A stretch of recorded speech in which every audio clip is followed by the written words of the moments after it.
Hi, my name's Emily and I'm a very proud member of the Look family. I'm currently at the University of York studying English literature.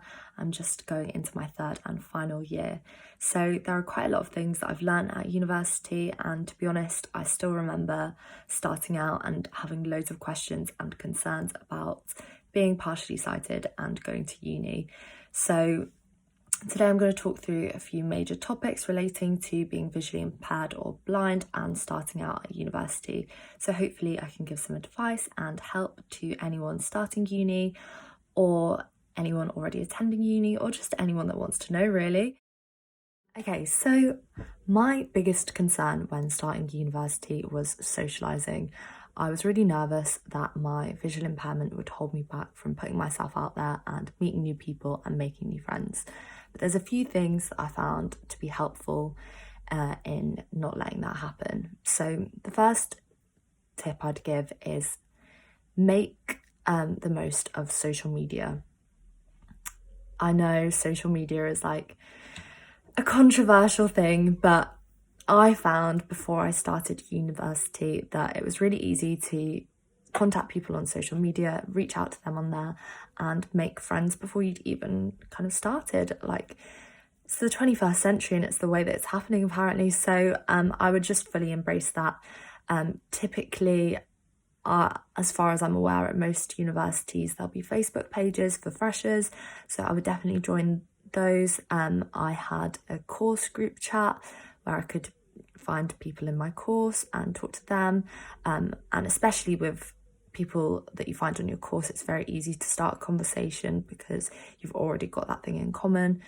So you can ask them their thoughts about the course and the modules that they want to take, things like that, for example. So before even starting uni, you can already make some bonds, and you don't have to worry about your visual impairment getting in the way of that because it's online, and so hopefully that should all be accessible. And then another piece of advice that I would give, which sounds quite general, but it is to be organised, and sounds really boring, like it's the last thing that I feel like a lot of people would think about in terms of socialising, but I just found being organised and planning out for things in advance made me feel so much more comfortable and confident with being able to socialise. So for example, when I first started uni, I made sure I was aware of the bars on campus, how to get to them, what they were like, where the toilets were, all things like that, so that I was prepared for any social situation that was going to happen, like at a bar, for example. That's just one thing that's could be a good meeting place. So I would definitely say be organised. I also found to reassure myself, because it is really hard putting yourself out there in social situations. It's hard for everyone, and that's quite comforting in itself. But when you've got this added element of visual impairment or blindness, it can be really difficult to force yourself to kind of get out there and do things, because it is harder. But something that I would tell myself that I just found helped me personally was I would always say to myself, what is the worst that could happen?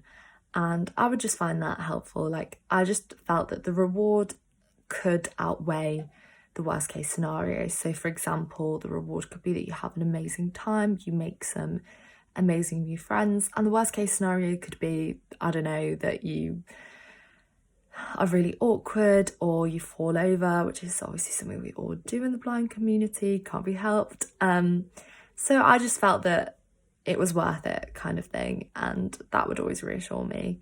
So maybe try kind of speaking to yourself and kind of just encouraging yourself, I think, is always a nice thing to do.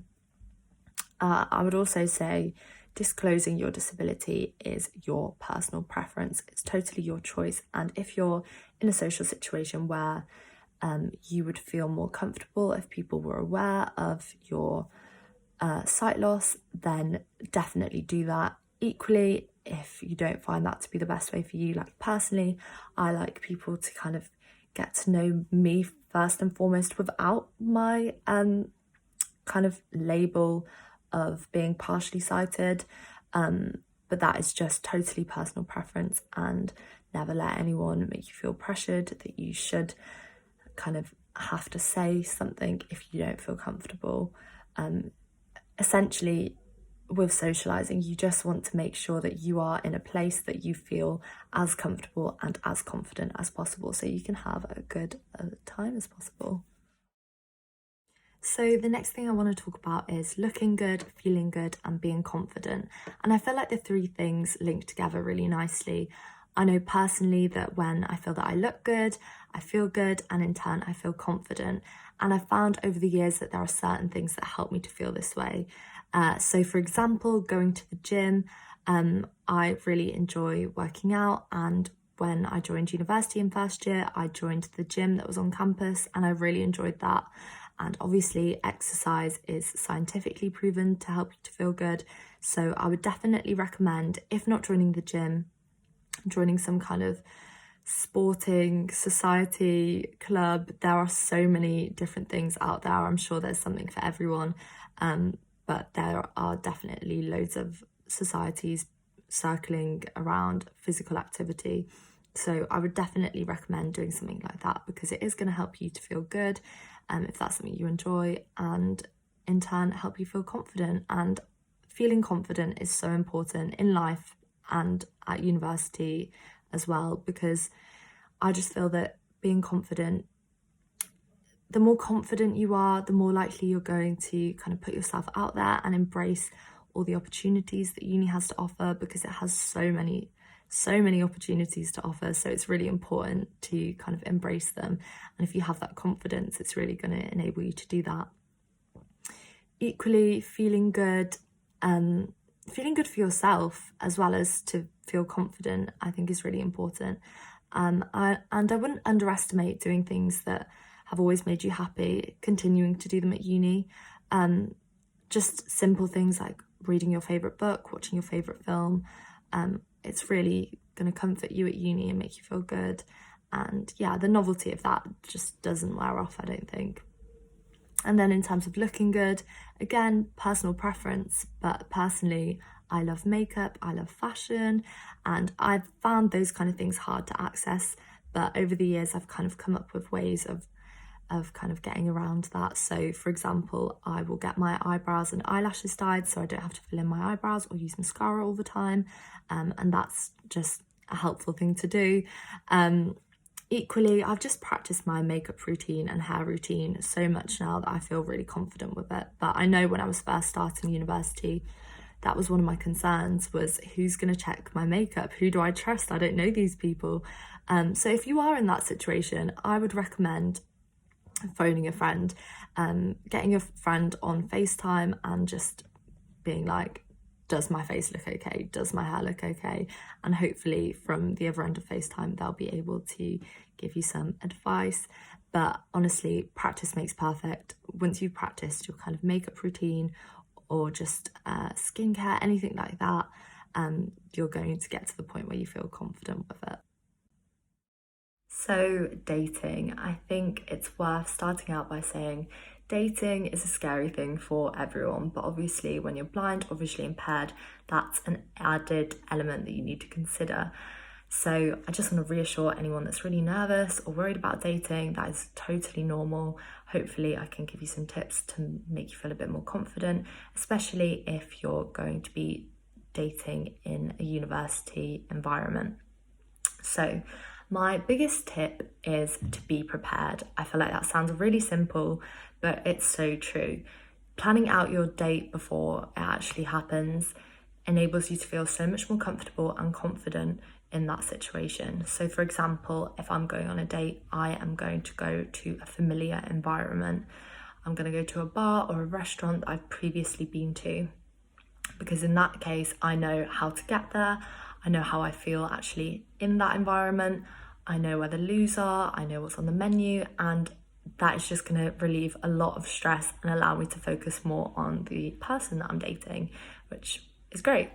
I've had it in the past where guys have said to me, I'll plan the date, it'll be a big surprise for you, and I've had to turn around and say, as nice as that is, it's not going to work for me, and then I've had to take control of that situation. So I would definitely say take control. Don't be scared to say what you want to do, because it's going to be really helpful to you.